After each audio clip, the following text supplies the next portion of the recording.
Welcome, everybody, to You Have Permission, the show that aims to take both Christianity and the modern world of science and culture very seriously. My name's Dan Koch.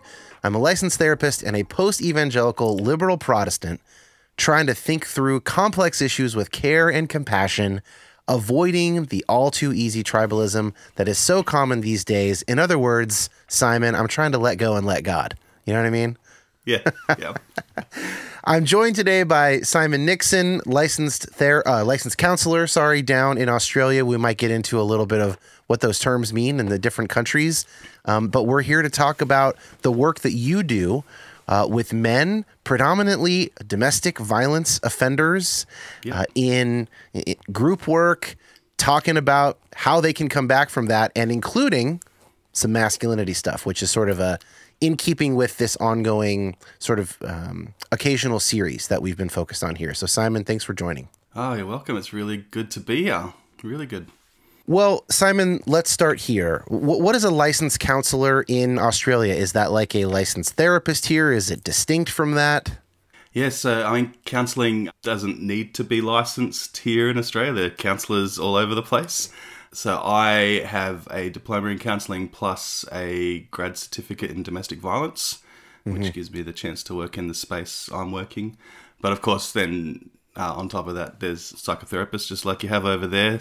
To call yourself a psychologist, which is why I am very careful when people say, Dan, you're a psychologist, and I say, almost a psychologist.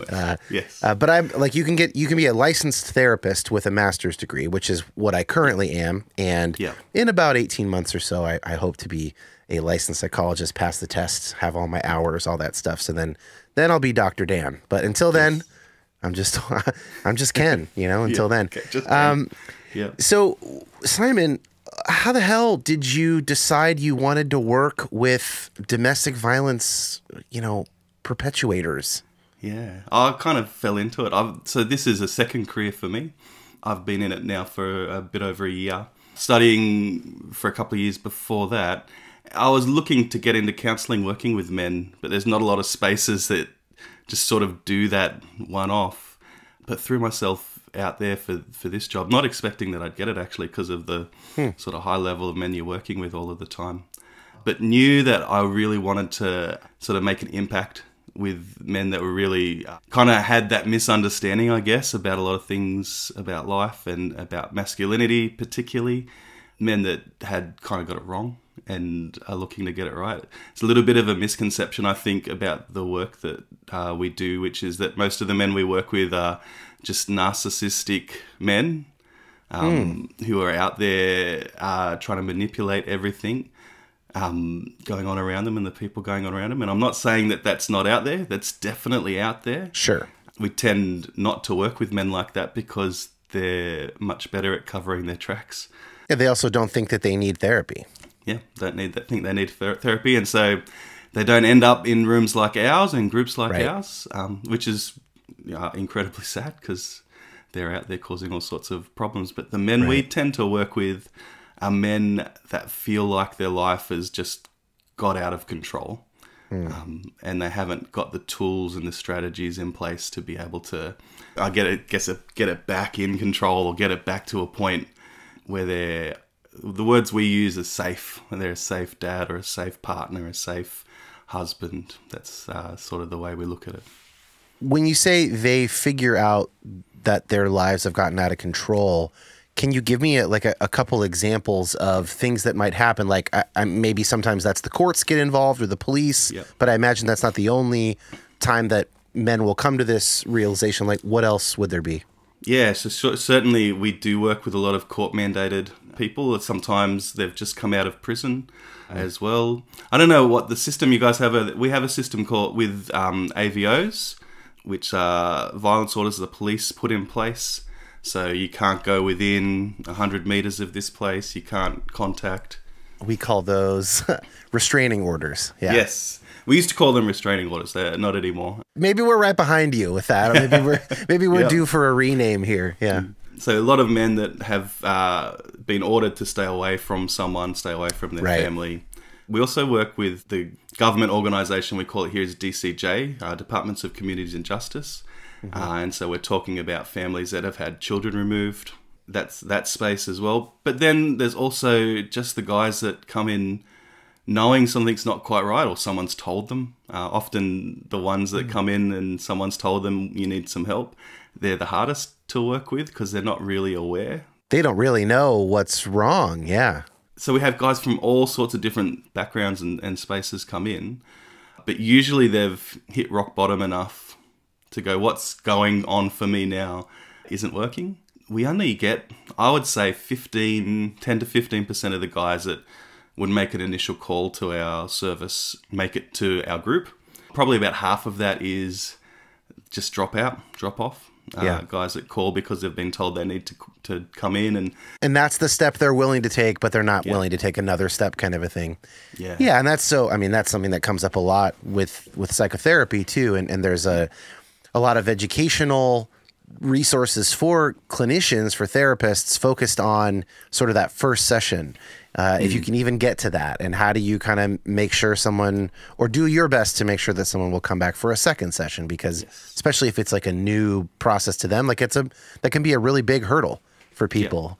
You at least have a good experience, and then if they decide later that they need it, then they're more open to it. There's all kinds of ways to sort of mitigate risk there. One thing that I know might be difficult for listeners or viewers, Simon, and is certainly difficult, I know, for other clinicians that I trained with and went to school with and all of that, is that it can be really emotionally difficult to even consider being the guy or gal that works with the perpetrator as opposed to the person who works with the survivor or the victim. Interestingly, just as an aside, one thing that I was taught by at least one professor is that the consensus is you pick one or the other, because it actually can be very difficult emotionally to sort of switch back and forth between the specific needs of those individuals.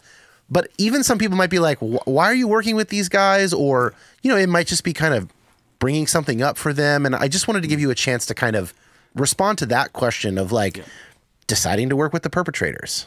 Yeah, and we certainly have the same rules in place that we don't work with both sides. We do in our office, so we have social workers and other counsellors that work with both sides. Oh, interesting. Yeah. It's not just one person, there's a group of us. And part of being in our group is actually that you agree that we're able to contact a partner or an ex-partner and check in on them and see how they're doing and hear the other side of the story as well. So it's not just one person telling us the story. Oh, that's a really interesting layer. I like that. Yeah. And we offer support. We offer housing if we need, food, those sort of things as well. So it's a more well-rounded service than that. When I was doing my study, and they would ask you about biases, and they would ask you about where do you think you would find it hard to work with people, the one thing I said was domestic violence. I'd find it. Okay, if that's not a God had a plan for you moment, I don't know what is. I mean, I guess what I've found is starting out, it was really hard hearing, and it's hard hearing every story. It's hard hearing. It helps knowing that most of that more high-level narcissistic sort of person isn't coming through the door. Right, that would be helpful. But there's also that feeling that you are being manipulated all of the time. We are trained to understand that the first time, and for most of the time we'll meet with someone, we'll always hear a minimized version of the story until there's trust built. So you never sort of take the first version, and often you'll find that the story grows as you go through and they learn to trust you. That there's always going to be blame, and we're taught very clearly how not to collude in the room as well. So what we're always looking for is accountability with the men, that they're able to say, yep, I know I've done the wrong thing. And if they're not able to do that, we won't work with them. We can't, doesn't give us anywhere to work with. And the other challenging thing is that we do have to, if we want it to work, if we want change to be a possibility here, we do have to work in that non-judgmental space. That's just what I was thinking. It's like, how does a person change such that they cease to be a perpetrator? Yeah. The way that everybody changes that might come to therapy or whatever, right? It's like, and so whatever tools, we use the non-judgmental approach to survivors and victims as well. Yeah. And it's like, that's just a way to get people to let down their defenses and begin to address things and then hopefully change, right? Yes. And usually with these guys, when you start getting the story, a few things will happen. You'll begin to tap into their own stories of abuse, often as a child.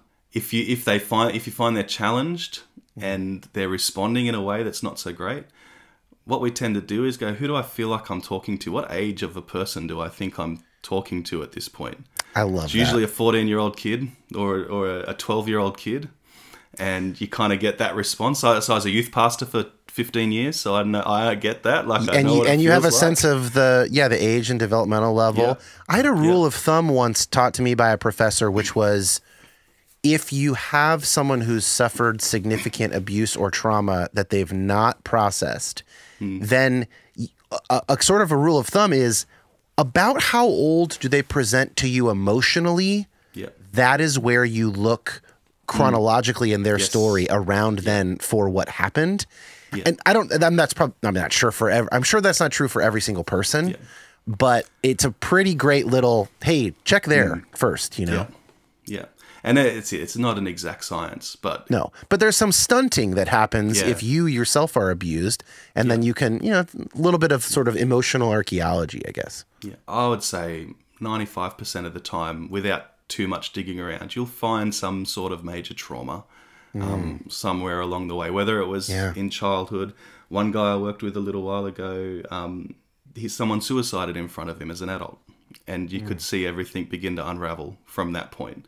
And so it's that, again, that feeling, those feelings of control, there's that feeling of feeling out of control. That, was this my fault? Did I have anything to do with that? What's going on around me? That these guys feel. And again, it's that kind of grasping. How do I pull all of this back together? Because when I was 12, things failed spectacularly for me. And now I'm dealing with the consequences. Or when I was 19, it happened. Or when I was 35, it happened. Right. And it's not to say any of their behavior is okay since then. Sure. And we have to hold that line really, really carefully. You're accountable for your behavior. Yeah. We're not coming in to say, oh, because this happened, it's okay that this happened now. It's like to understand that I act a particular kind of way, or I've shut off a particular part of my emotions or my feelings because of what happened here, and that has stunted my growth in some way, or it's not given me the full deck of cards to play with. Right. And it's having an impact down the road. I just would imagine, as I don't have any hard time connecting this to the teachings and life of Jesus, that there's got to be something interesting for you, having pastored for 20 years, and now you're essentially like hanging out with the lepers or, whatever. You fill that in however you want. The sort of company that Jesus is said to have kept and that got him in trouble with the religious authorities and the more legalistic folks. Like, I mean, isn't this kind of our version of hanging out with prostitutes in the ancient Near East? Nowadays, we're like hanging out with sex workers. I mean, if you're a liberal, okay, whatever. That's got a real sheen to it. That actually has a kind of a positive value, at least broadly speaking, on the left. The perpetrators of domestic violence, like those are the new maybe lepers in kind of a way. Yeah, for sure. There's that, I guess, that sense that, in some ways, I'm connecting with people that need help. Like, sure. That's the feeling. And I do, like, I've thought on occasions now that I really loved the work I did as a pastor for a long time until it wasn't great anymore. And I felt like I was doing good work there. But now doing this work, I'm like, oh, actually, I think I know what good work is. And it's not to say that preaching and working with people and doing counselling in that pastor room, although not really great counselling often as a pastor. Sure, yeah. Quality varies considerably. That's right. To put it kindly, yeah. But certainly that sense of this is impacting people. Absolutely. It's impacting families. It's impacting communities. Yeah. And sometimes we'll have guys that come in and all they're trying to do is work on something in themselves because their relationship is done. Their partner has moved on. Yeah. They don't see their kids, but maybe on the off chance that when their kids hit 18, they might be able to reconnect with them again. And who am I going to be if I reconnect with them? What am I going to offer them? Wow. How can I be somewhat of a father to them? And that's so the real thing, man. Yeah, even that sort of space. I guess it's always working towards a restoration of relationships. Mm-hmm. And that's how I kind of get to that space where I'm like, how can you work in this space? And I get that because I would have thought the same thing a few years back. Yeah. Is that actually when you get down to it, you see a lot of these guys had no concept of what was going on around them. It just got way out of control for them. Mm. They behaved really, really poorly, and their whole life has been impacted by it. And now it's like, how do we help them be a safe dad? How do we help them be a safe partner? Yeah. How can we help them? How can we help a family if it wants to be restored, if it wants to be together? How can we help that happen in a way that everyone is safe now? Mm-hmm. And we're in this, I guess, it feels like that feeling of not being in control is getting bigger and bigger as the world kind of keeps turning into shit like it seems to be turning into at the moment. Mm. Particularly when we're talking about financial things. We're like in Australia, in Sydney, where I live, we're the second most expensive city in the world to live in. So we're talking about we need two parents working most of the time if you're going to even rent a house in Australia. Seattle, Washington, very similar, but not as bad as Sydney, but yeah, I recognize it. Yeah, so there's always this struggle. There's always this it's parents are like ships passing in the night a lot of the time, and often it's the men that don't have the emotional tools or strategies to help them figure out what's actually happening for me. There's loneliness that comes along with that. I'd say 90% of the guys that I talk to, one of the questions we ask them as we assess them is, do you have anyone that you feel safe talking to? And it's either a family member, usually mum, sometimes dad, and no one else. And even if there is a name, but we don't talk about that.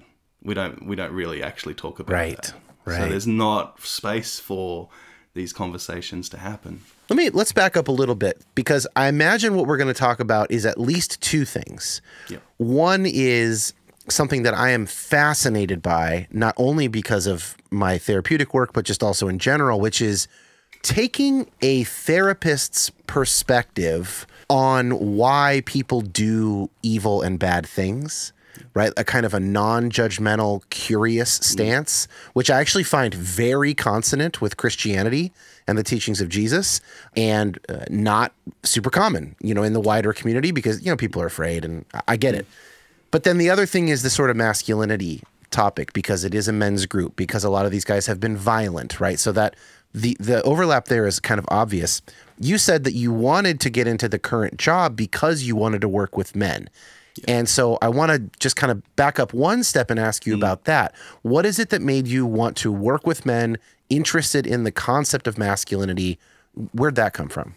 Yeah, I think there's a big part of it for me that feels, I guess, a little outside of what typical masculinity I don't know what that feels like at all, Simon. Speak for yourself, dude. Just that sort of, and also looking at sort of the rates of things like domestic violence. So in Australia, the rates of domestic violence are 1 in 6 women will experience intimate partner violence at some stage. I think in America, I was looking, it's actually closer to 1 in 4 women in America. It's been a while since I've looked at the numbers, but that tracks with my memory. Yeah, it's very high. Anecdotally, with friends, people around me, and before this, my former job was as a pastor as well. So 20 years as a pastor. So that was the first career, and this is the second career. Yes, this is the second. Never feeling comfortable in like a men's breakfast or a men's group.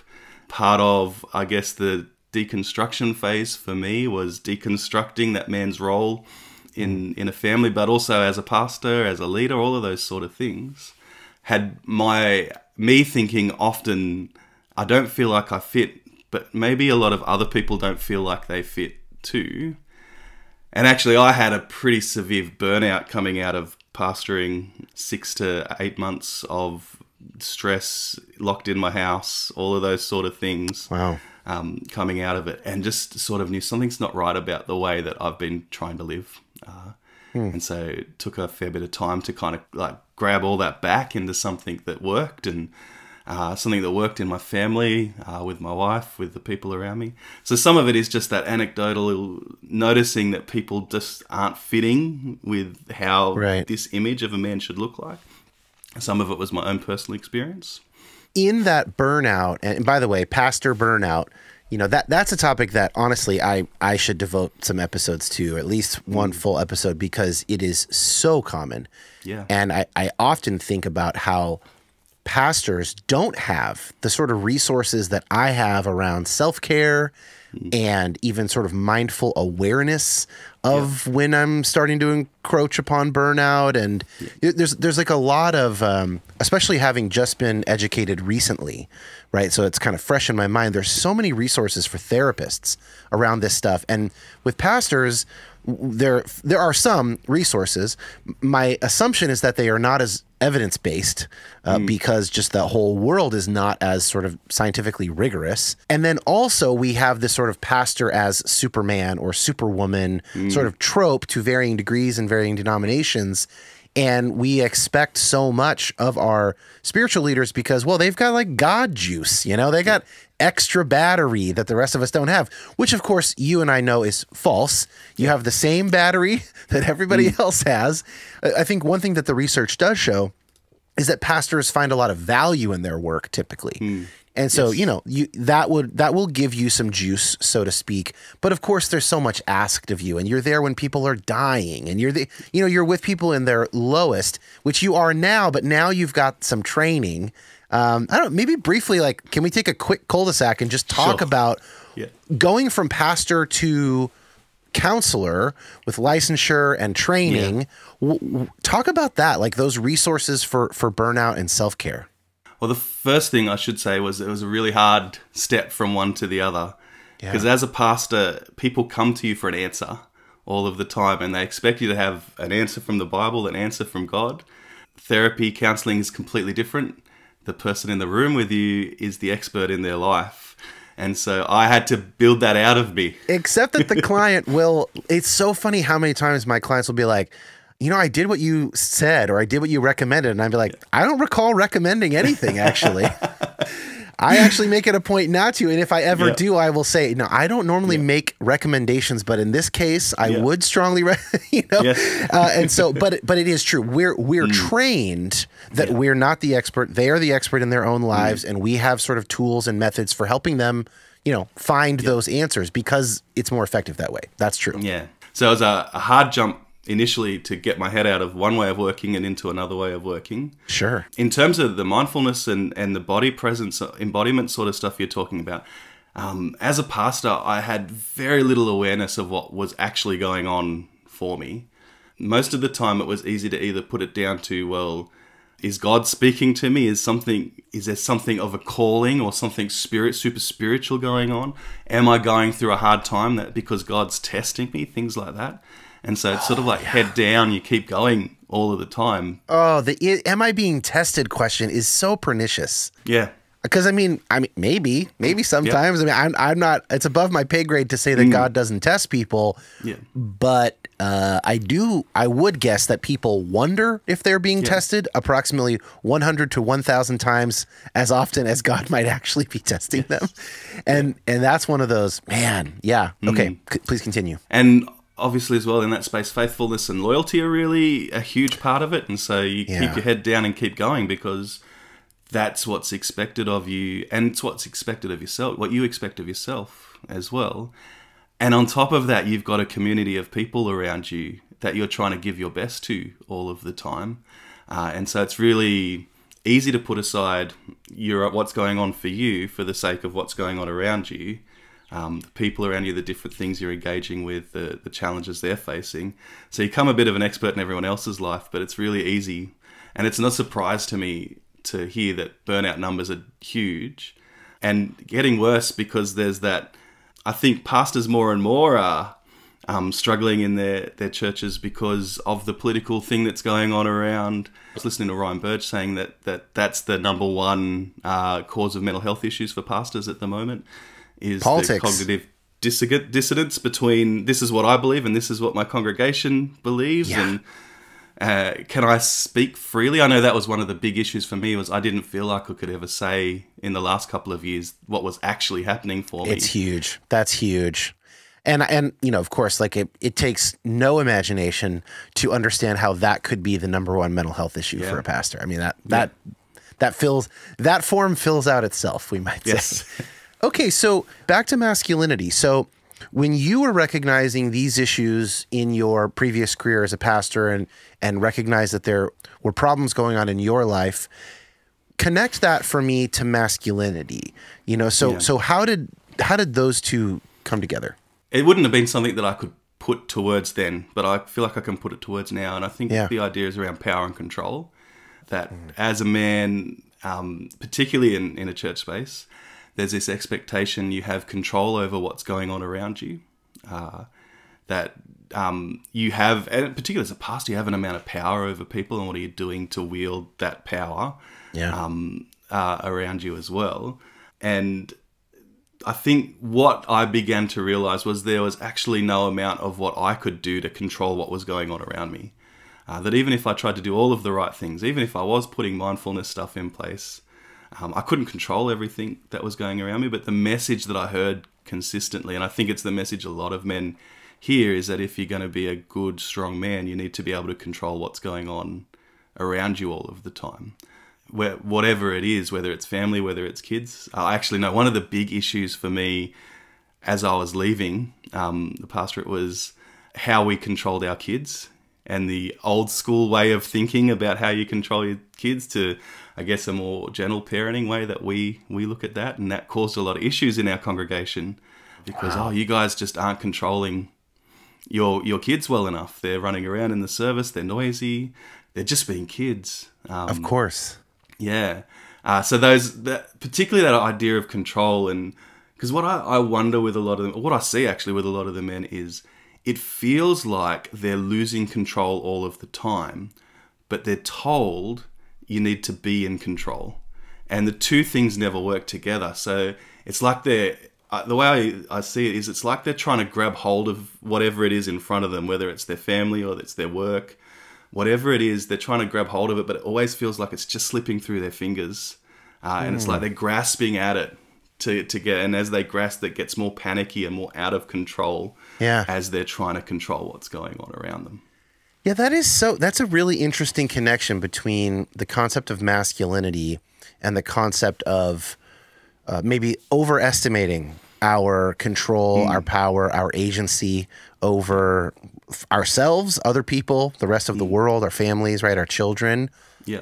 Because that one just comes up for me all the time with clients. I feel like in most of my cases, at some point along the way, we have to seriously look at the client's limits of their own control and agency, and then acceptance of the things that are outside of that, right? That's obviously huge in 12-step circles and others, but I think of it as a cognitive therapist. I think of my work as primarily like helping people bring their thoughts and place them up against our best picture of reality. And the limits of control and acceptance of the limits of our control is just a piece of reality. That is the world as it is, as we find it, as we are born into it. And I don't think I would have connected that to masculinity until right now. So I'm kind of still mulling on that. I think that's really interesting. Yeah, I think it definitely comes from this sort of messaging that you get, or that men get particularly. And this might be a very specifically Australian thing, I'm not sure. But that in order to be a good man, a good husband, a good father, it's like you've got to have all your ducks in a row. Everything's got to be ordered. Everything's got to be you're the one who's in control. You're the one who gets your family to do the right thing. Right. That sort of thinking. Does that make sense? Well, you know what I was actually thinking earlier, and now I can kind of put these together, is it makes me think of war and the military.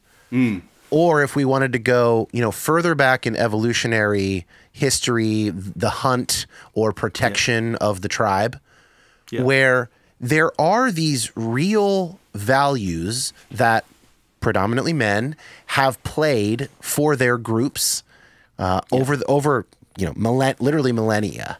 And in those instances, I think even with the military today, it's like you might have military commanders who have to sort of take in advice and consider the whole situation and make these, informed, even compassionate sort of decisions.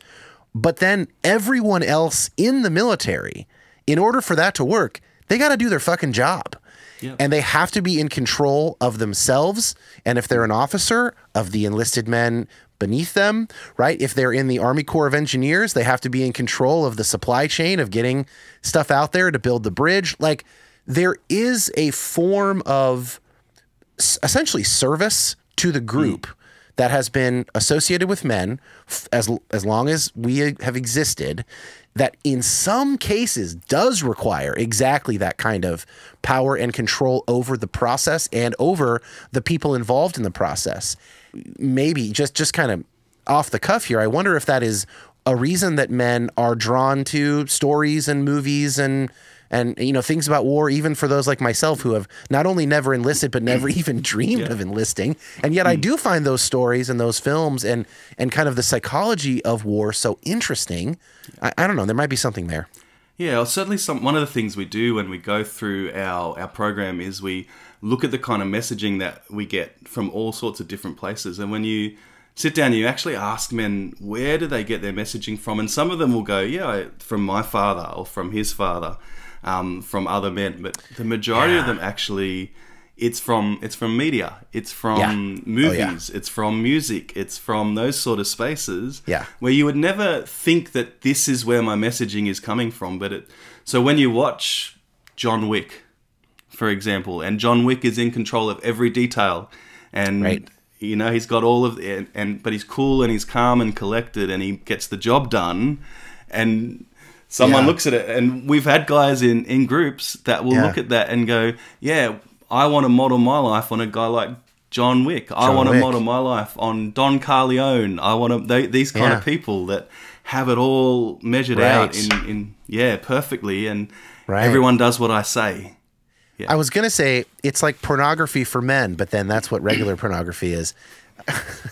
But also, I think there like a lot of influencers, or a term that I saw recently that I like is social entrepreneurs. Yeah, which is kind of a little bit more of a mechanistic way of describing some of these guys. They will model their brand after the Don Corleones or the John Wicks or whatever his name is in Scarface, or any of these kind of largely fictional characters, and occasionally true historical figures who had a sort of supernatural or superhuman ability to do these things. But yeah, of course, John Wick is highly fictionalized, highly stylized, and therefore it hits our sort of receptors in a real strong way, like a synthetic drug might do. Yeah. And it is, of course, a kind of a synthetic drug, just immaterial one. Yeah. But it still interacts with our brain the way that material drugs interact with our brain. And yeah, that is so interesting. Where else do you see impoverished visions of masculinity showing up in your clients in a way that is unhelpful to them? Yeah, so certainly it's the strength and weakness sort of discussion. There's a few guys that come from gangs particularly, or from families of gang members, bikies, things like that. And what's real strength? Well, real strength is I hit first. Or I instill fear. People are afraid of me, and so they'll do what I want them to do.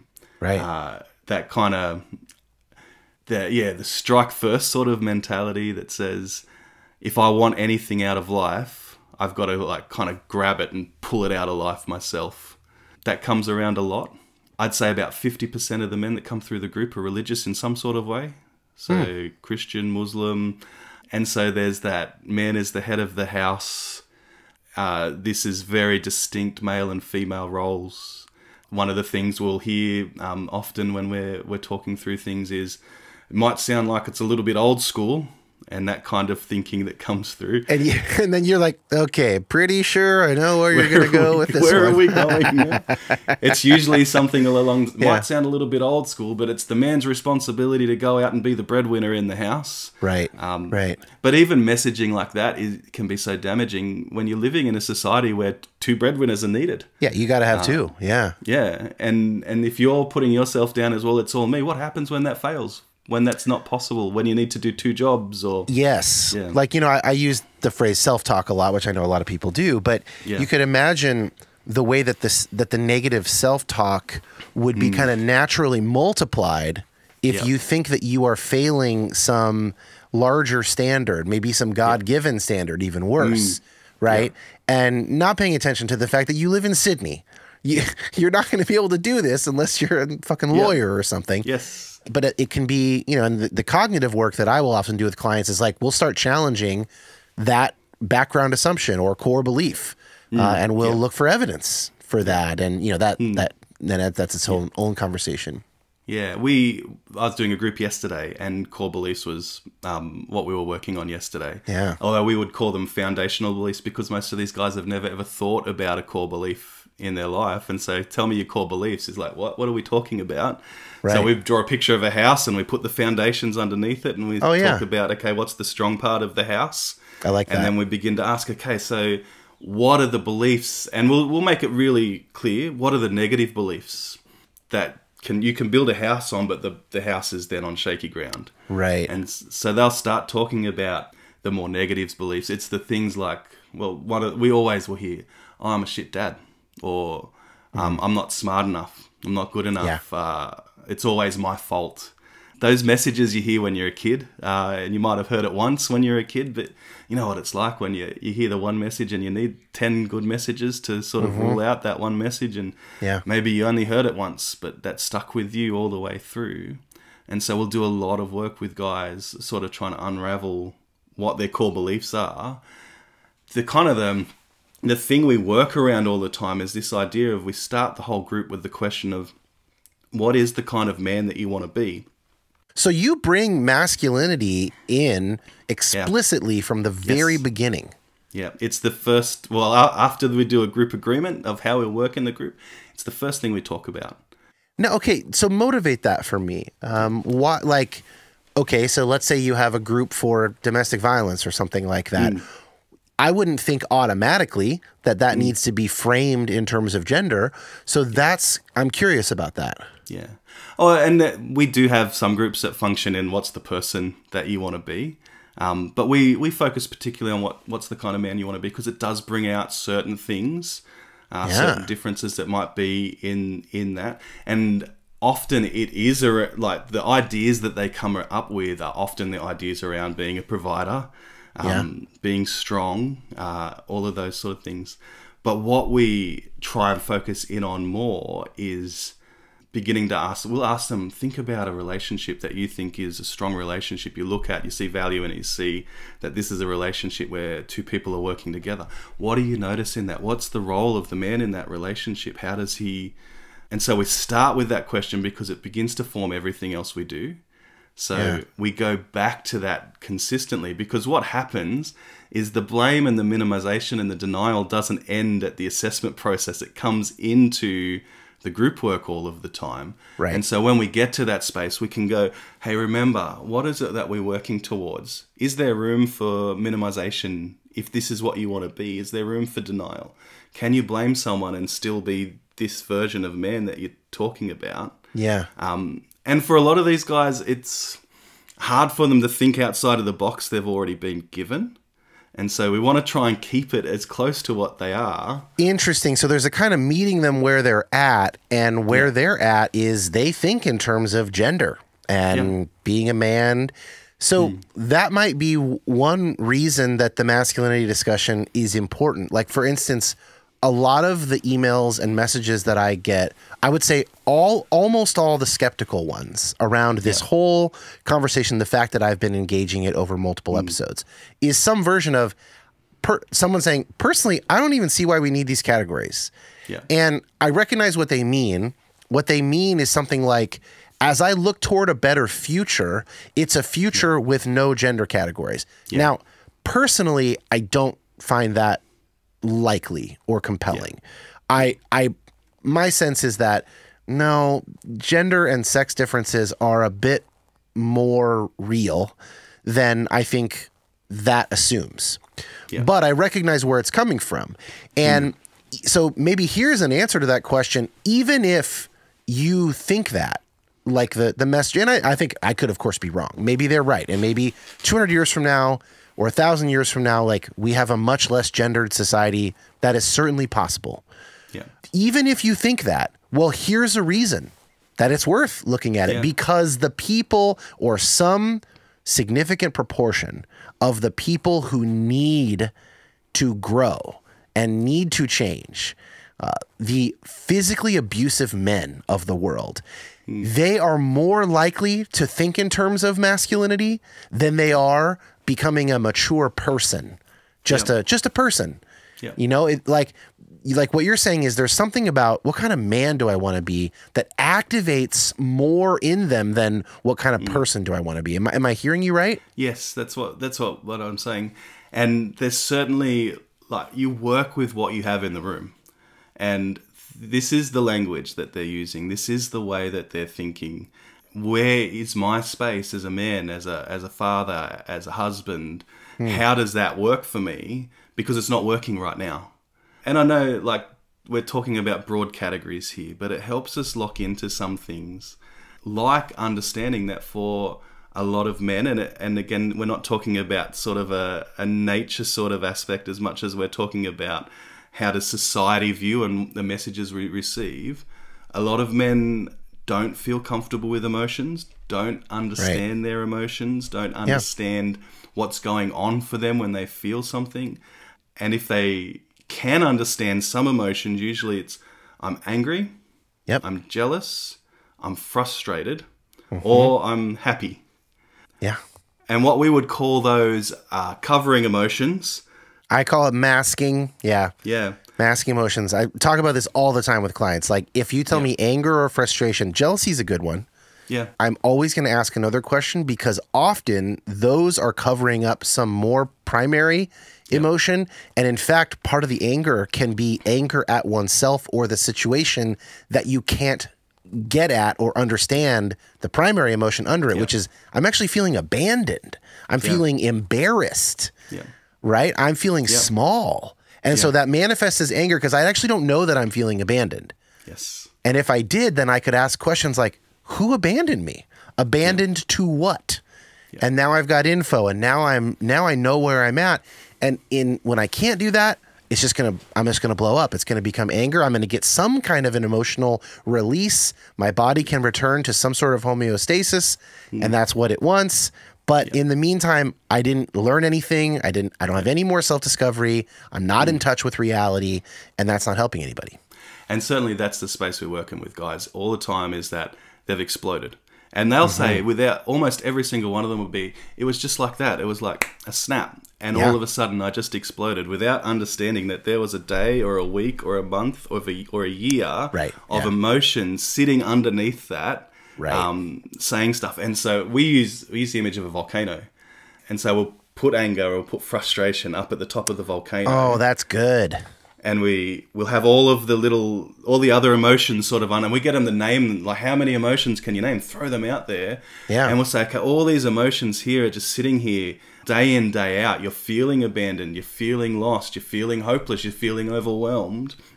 And gradually volcano will pressure until it explodes.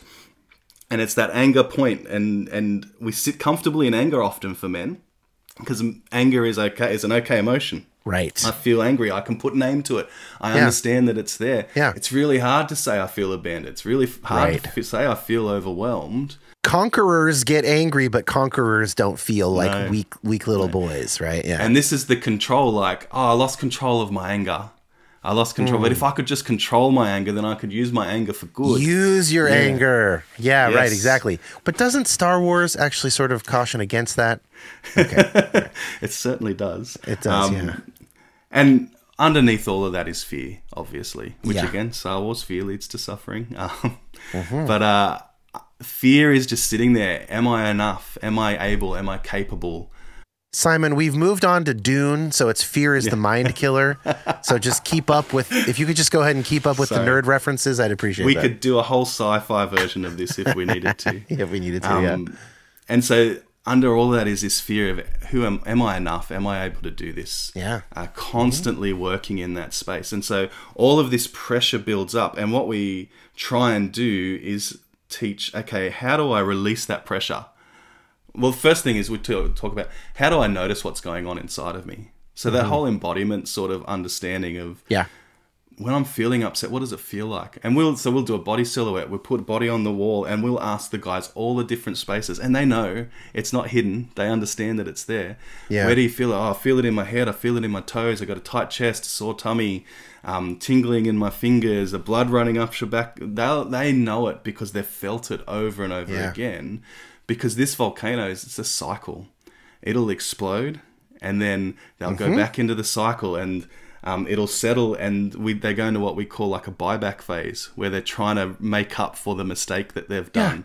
Yeah. And that buyback brings them into like more of we just call it just living, and that living phase and until then tension starts to rise again. And then we go into what we call the standover phase where it's like, I know I'm losing control again. And so I'm going to try and force it back again. Yeah. And that might be physically standing over someone, or it might be imposing by my voice or whatever it is. And then we go back into explosion. It goes back around in the cycle again. Yeah. And so we'll talk about cycle breaking. We'll talk about almost the key to beginning this process is understanding what's going on inside of my body. What am I feeling right now? Can I put a name to the emotion that I'm feeling so that I can begin to work through why am I feeling that? What do I need to do? Can I sit with that feeling? Can I sit with the emotion? Do I have some strategies if that feels too overwhelming for me so it doesn't begin to explode again? Okay, so that's a perfect place to bridge into kind of the last thing I want to talk about today, which is positive visions of masculinity that are in these guys' best interest. And right there, can I sit with this emotion? Can I, whatever, like that can be framed as strength.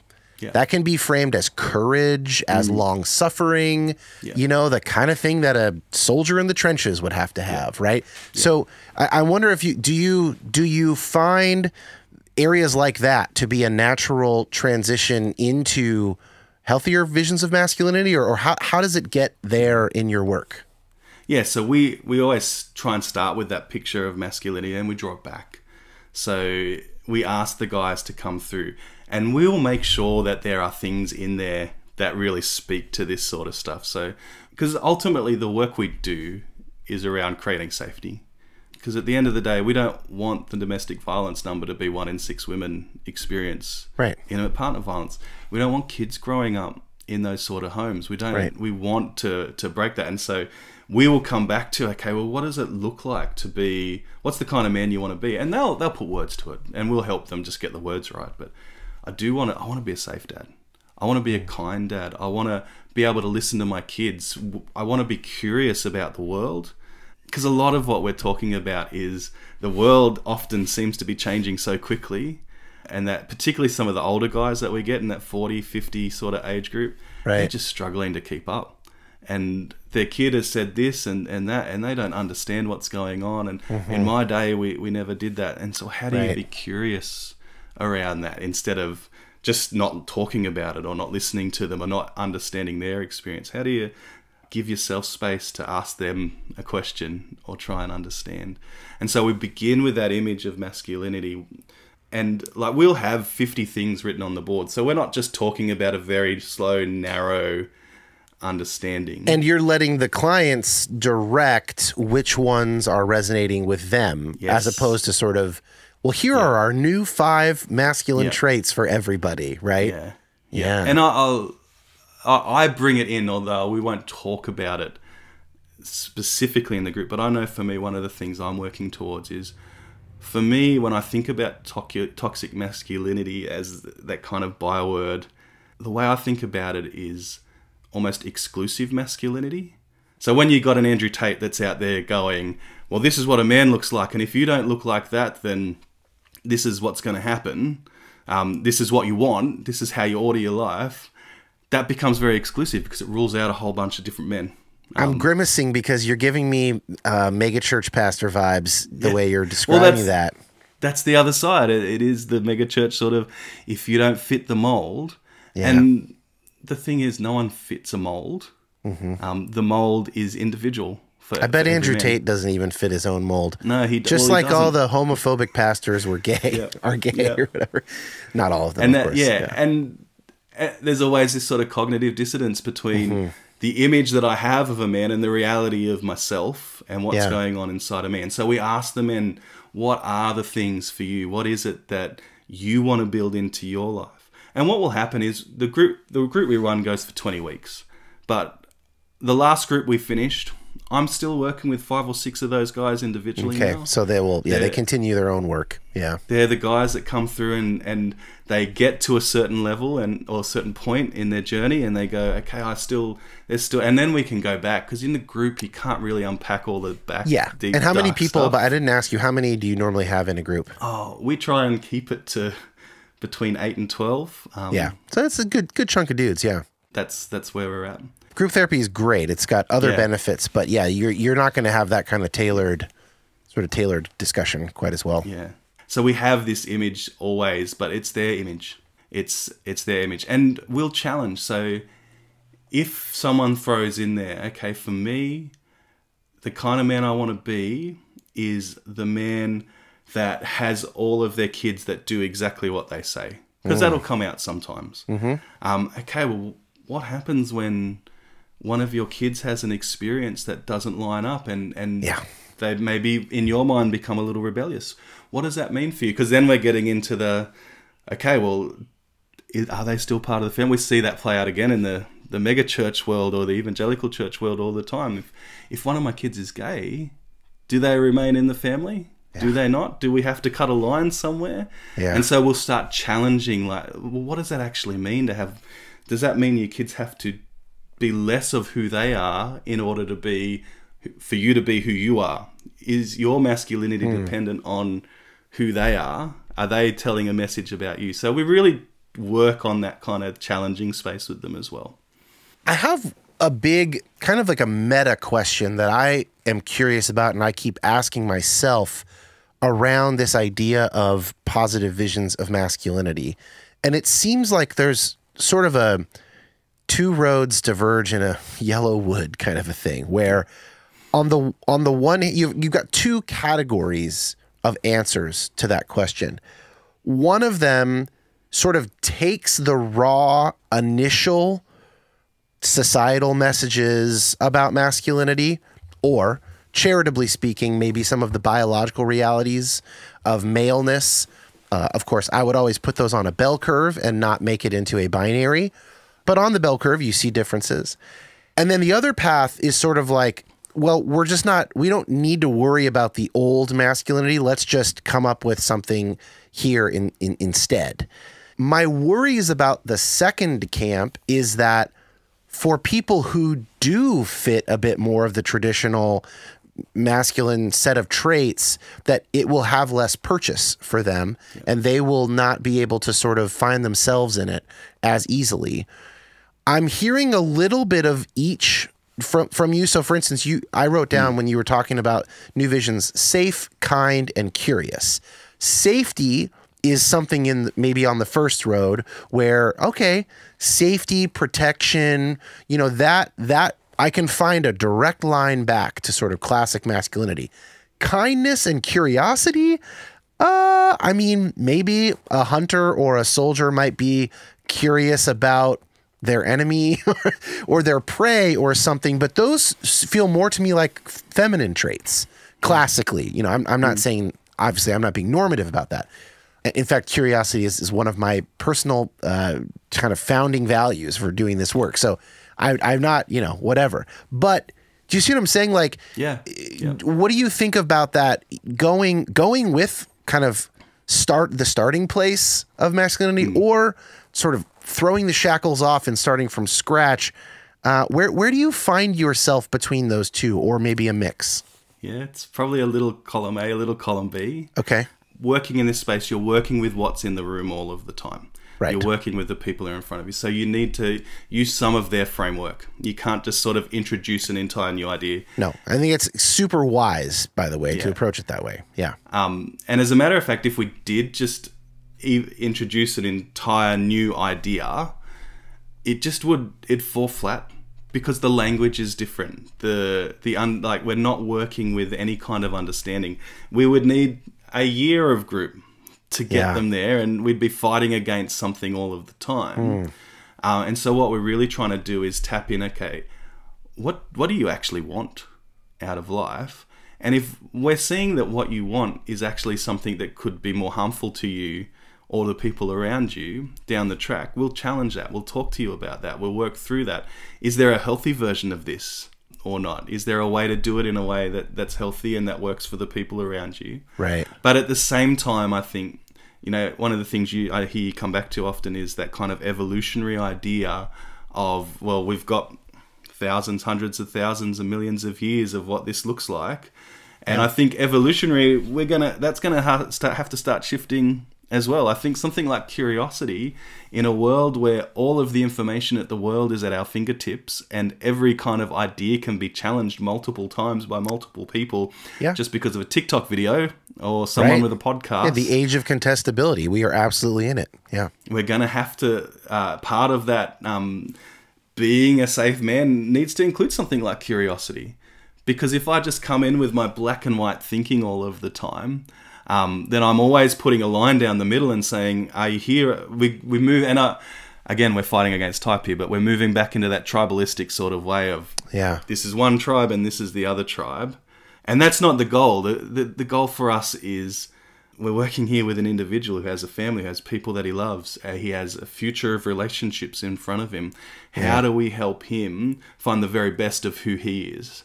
How do we bring out in him the things about him, the unique parts about him that allow him to be the best version of himself in this space, because his partner is worth that. His children are worth that. He is worth that. Yeah. And he's got this cognitive dissonance all the time going on saying, well, I think this is who I am, but this is who I'm told I'm being. And so a little bit of curiosity can be good in that space. Oh, yeah. Because I'm actually beginning to dig around a little bit and understand, who do I want to be?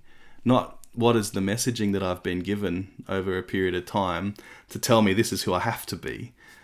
One last little fun thing before we wrap up, since you mentioned evolution. Yes, okay. I'm not an expert in this No. at all, I just kind of want to get your take on this, like how you think this would play with your clients. I've been kind of developing just a little approach that I'm, for the moment, calling it a then and now approach to masculinity, and it's almost like a personal process that someone could go through, almost like a little workbook, like a 1 or 2 page kind of a thing, where I'm trying to include in it, as a part of it, an evolutionary lens. And so the idea I have right now, again, this is all this is just me shooting it out there for your take. Okay. We're on an adventure now. End of the episode. Yep. Don't know where it's going. Okay. People can tune out if they don't want to, if they're not here for the experiment part. But to start with some trait, right? And I'm thinking maybe one that someone feels stuck on, and I have like a little list of them, but for instance, physical strength, courage, independence, strong leadership, competitiveness, emotional stoicism, provision, sexual conquest, which is associated with masculinity sometimes, honor, integrity, whatever, aggression, toughness. Pick a thing about masculinity that is sticking for someone, or maybe something that's been a problem for them. Like maybe for your client, it would be, what's one of these masculinity traits that's been unhelpful for you, that's led to something that you regret, that's harmed you or someone else in your life? And one of the steps I have in there provisionally is to try and recognize its value from an evolutionary perspective, and actually feel some gratitude for our ancestors' use of that. So maybe physical aggression or whatever, I might be like, I don't want to use that toward people, but like in part, I was born because my ancestors were able to fend off other possible ancestors or something like that. Maybe that doesn't get strong. Maybe that doesn't really get to anything, but I'm wondering if there's a way, like even as I say it, it feels not like I have to hone this better, but I wonder if there is something about finding gratitude for what something's been as part of my biological inheritance that I can sort of name and be grateful for, then ask the question, well, but is there a place for this in my life?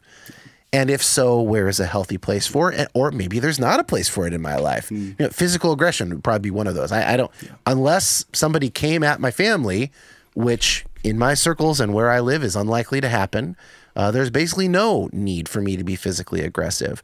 Can I still find some gratitude for that inheritance as a male of my species? Okay, is this a total dud? Is this like a C+ and there's something there? What, Simon? As there's two things that come to mind. One's a story and one's an idea. Great. I think the idea that comes to me is that most of these traits that you're talking about are protective traits. So maybe not competitiveness, maybe not some of those sort of ones, but most of them are protective traits. And one of the things we will work on with most of the men that come in is you have been trying to protect yourself. And so this way that so if we're using physical violence, for example, the idea that I strike first because if I don't strike first, then I'm not the dominant person. Right. And then I can't protect. Yeah. Most of the guys that are in that space, for them, that's a protective measure because that's what they saw their dad, that's what their dad taught them. Right. And so if I want to be like my dad, if I want to stand next to him, if I want to be a man like him, then I need to do the same thing as him. So I'm thrust into this role because I'm trying to protect myself in my context with my family. Right. And I think if we see a lot of those evolutionary traits, they are protective traits. They're things that as a man you would do in the tribe to protect yourself, to protect your family, to protect your tribe. Now, they're not okay in our society at the moment. Right. It's not something that actually offers us protection anymore, but sometimes it's what's been handed to us as a way that we're trying to protect ourselves. Most of the time when we're talking to guys, you can see the way they've tried to protect themselves. And it is these more evolutionary traits of masculinity that actually don't fit where we are as a society anymore. We are moving beyond those sort of things. And so it's sitting there. So I think there's something to be said for what you're saying, to be able to go back and I haven't figured out how to do it yet. Yeah. And to be able to go I back can and tell say that there's right now. something here that was protective at a time. Yeah. And that's still part of who we are. And maybe it's not helpful anymore. But I can see that in me. And ultimately, and this is what we come down to in most of these cases, it's the men trying to protect themselves at the cost of someone else. And that's really the line we have to hold, is that that's not okay. We've got to do that. But somewhere along the line, there was still a protective measure that you were trying to put in place. And when we think that so many of these guys have come from abusive backgrounds, have come from that sort of space, right? They have that protection that's what they learnt to protect themselves. But there's something in there where it's like, if you could acknowledge that you've been actually protecting yourself at the expense of others, and the traditional masculine ideal of protecting others at the possible expense of yourself. Now that one feels like, of course, we don't want to just wholesale prescribe that. You know, I think that's actually sometimes where a Christian ethic can get pretty weird and wonky, and actually connects back to pastor roles and missionaries. And there is an unhealthy and untenable expectation of sort of self-sacrifice sometimes for people in ministry. But it does strike me that if I could get a guy thinking about the ways in which it makes sense in his life to protect others at his own potential expense, that lines up perfectly well with a classic masculine idea without being toxic. That's a non-toxic masculinity. And in terms of meeting people where they're at and not requiring them to become feminist scholars in order to stop beating their wives, right? Like, that's a a very silly way of shortening what you said earlier in a less compassionate way. But like, I don't know, is there, I'm looking for these ways in, like, I literally was doing some research and having to almost look for like non-academic, non-feminist theory, like, and I value feminist theory. It's one of my favorite ways of reading the Bible, for instance, but like, that's not going to reach a certain kind of a guy. And that would just be beating our heads against a wall, even if it's true. Right. So it won't be practical. And, so I'm looking for things like that. And that strikes me as, I don't know, there's something there. Yeah. Yeah. So maybe the theory is not so out there as you thought it was.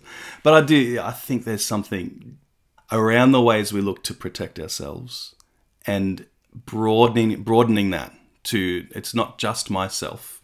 And that idea, the Hugh Grant movie, Every Man's an Island. About a boy? Yeah. Yeah. I am my own person and I am protecting myself, and I've built my little island where I can handle the things that are going on around me, and all of my behaviors are built around protecting my island. Yeah. And the idea that, okay, but in a thriving, flourishing life, usually there's more people on the island. And do I have the capacity to broaden that idea of protection? And it's not protection because only the man can protect. As a matter of fact, when we talk about sacrifice, particularly, we talk about mothers. We talk about this idea of mutual sacrifice within relationships. Yeah. That if it's all one person that is sacrificing all the time, that's an abusive relationship as well. And so it needs two people to be able to come to terms and figure out what's the part that I lay down, what's the part that I lay down. So it's that gradually increasing, how do I expand the boundaries of my own protection to include other people?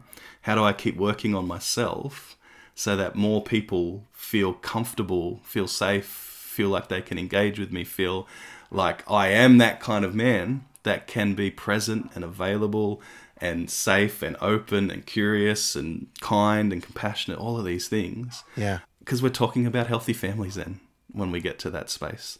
We're talking about thriving societies when I say it over and over again because I need to hear it myself. When you hear that 1 out of every 6 women are experiencing intimate partner violence, one of the things we talk about is actually a better way to describe that is men's violence against women, because that's what it is. Yeah. We're not talking about intimate partner. We're talking about this is a male problem. And it's something that men need to be mindful of. People will say to me all the time, I'm really glad you're in this space because it's basically mostly just women that work in this space. But it's a man's problem, and we're the ones that have got to do the work of unraveling. And I can tell you, I work with a female facilitator, female co-facilitator. Every group has to have a female co-facilitator in the room, and my co-facilitator is wonderful. She's taught me so much. She's got lots of experience. But I can tell you now, each man in the room gravitates to me before they gravitate to her. I believe it. Because it's the language and it's the experience and it's I feel a little bit more like I can talk to this person because he might understand my experience a little bit more. Yeah. So just helping broaden that a little bit more. That protective I've had measure. male clients that I thought would do better with a female therapist. So that goes both ways. That's not that's not a misogynistic thing. Yeah. And so to say, well, there might be clients that would do better with a male therapist or a male role model or a male, whatever worker to sort of join with, emotionally and psychologically. It's the same principle at play. Yeah. It's just what's the best tool for the job. If you want to use, I guess, a bit more of that biblical understanding, it's the Paul way of saying, follow me as I follow Christ sort of way. And for me, I know I had to pull myself out of that space. I had to drag myself with all the pain and the burnout and the fears and everything that I had. I had to pull myself out of that space. And when I got out of it, I kind of saw a much more beautiful world on the other side. And I know my family's benefited from that as well. That I don't hold to that traditional, this is what the man in the house has to look like and has to do. And so I kind of feel, and I don't feel like I'm the expert in it, but I can kind of feel like I can go to a guy that's at the bottom of of his experience and say, there's some work that you need to do, but it can get better, and you can be better, and you can create a safer space for your family. And I don't have all of the answers, but I can help you with some strategies and some tools. And sometimes the guys will ask me, Simon, have you been in a similar situation to what we have? And the first thing I say is yes, because every human being in the world has had a point where they've been so angry that they've wanted to do something about it. Yeah.